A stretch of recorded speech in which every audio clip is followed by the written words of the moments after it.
في دربي كردستاني خاص ما بين نادي نوروز ممثل محافظة السليمانية ونادي أربيل ممثل محافظة أربيل العاصمة الهولورية العاصمة لإقليم كردستان. هنا المباراة ابتدت على بركة الله تعالى. طاقم تحكيم أحمد كاظم الدولي ومساعد أول أكرم علي أيضا دولي، والمساعد الثاني كرار عبد الأمير، والحكم الرابع زانا عبد الله. من جهة اليسار هنا العرضية خطيرة خطيرة خطيرة خطيرة ما زالت، والتحضير والتصويب، لكن ابعاد مرة أولى ومرة ثانية من دفاعات نادي نوروز والمحاولة من جديد. وبالتالي يعني الأمور صعبة جدا، يعني الأمور أيضا ليست فقط فنية حتى على المستوى النفسي، إنها مرور خطيرة من محمد سامي، لكن خروج للحارس ريباز عبد الله على مستوى الدوري الممتاز. اكيد هي لقاءات كثيره فيما بين في الدوري الكردستاني. هنا الكره وابعاد خاطئه، وهنا التصويبه لكن بعيده الى الخطير اوفلابي يلعب الكره العرضيه، وهنا اوليفيرا يا الله ابن مارادونا.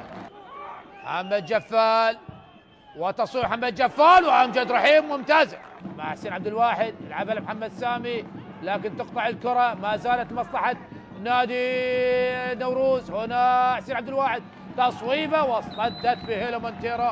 ضربه الركنيه تلعب من كسره بايز على القائم الاول، وهنا الراسيه من احمد خالد لكن عالت العارضه خطيره. هنا الراسيه كانت من احمد خالد، خطا لمصلحه نادي اربيل.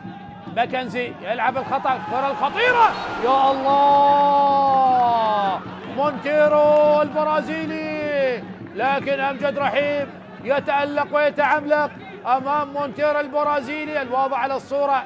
طبعا تماما غير مصدق تماما الكره كيف لم تدخل. تألق واضح لامجد رحيم، ابعدها بطارف اصابعه الى ضربه ركنيه ممتازه من امجد رحيم الذي يبعد الكره الخطيره الثانيه بعد طبعا الركله الحره لمحمد جفال لكسره بايز تمريره الخطيره لمصلحه نادي نوروز وتصويبه. كسره بايز يصوب الكره، كسره بعيده جدا من كسره بايز، ومع هذه التصويبه احبه المشاهدين ينتهي الشوط الاول سلبيا ما بين ناديي أربيل ونوروز. أحبة المشاهدين نحييكم مجددا واحداث الشوط الثاني ما بين ناديي أربيل ونوروز في ملعب فرنسا حريري في ابعاد أربيل في دربي كردستاني خالص. هجمة لمصلحة نادي أربيل بداية الشوط الثاني. محمود خليل الكرة العرضية الخطيرة خطيرة لكن مرت من أمام إيمانويل أوكوي أضاع الكثير أوكوي مع الكرة، وهذا العرضية الخطيرة يا الله كرة عرضية خطيرة. نادي أربيل يعني شاهد العرضية خلاص اللاعب وحده تماما، كيف أضاعها؟ يعني أضاعها بصورة غريبة جدا. وهنا مارادونا وعرضية بالمقاس تماما. ريباس عبد الله يلعبها لمونتيرو وتخطف الكرة يا مونتيرو، أين الروح الرياضية لا مارادونا، لكن كرة خطيرة وهنا ابعاد للكرة. مارادونا لقطة بعيدة عن الرياضة تماما يا مارادونا.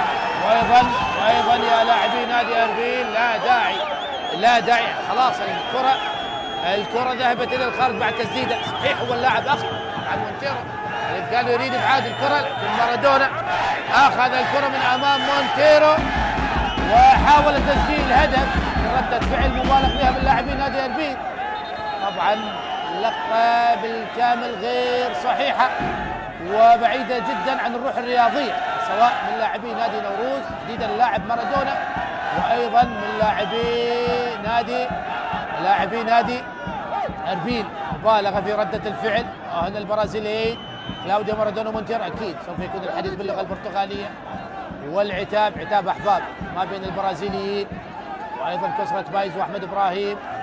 أيضا هناك يعني كلام، أتمنى الأمور لا تصل لهكذا لقطات. أحمد كاظم وكلام ما بين محمد صالح وأحمد كاظم، انتظار قرارات حكام اللقاء. لا داعي لهكذا لقطات ما بين لاعبي الفريقين، حتى الإداريين الكوادر التدريبية دخلت لفض النزاع، فض هذا الاشتباك. مارادونا ماذا فعلت يا مارادونا؟ بلقطة بعيدة جدا عن الروح الرياضية. طبعا حدثت ما بين لاعبي الفريقين. هنا البطاقة الصفراء على من؟ وهنا أيضا هناك بطاقة حمراء، هنا بطاقة صفراء على مارادونا، وهنا بطاقة حمراء على من؟ أحد من العادة. وهنا أيضا لاعب الذي طبعا محمد محسن كان ساقط يطلب حكم اللقاء، لكن هنا مارادونا خطف الكرة من مونتيرو. يعني أكيد نتكلم قانون أكيد من حقه، لكن نتكلم عن روح رياضية يكون مونتيرو. وهنا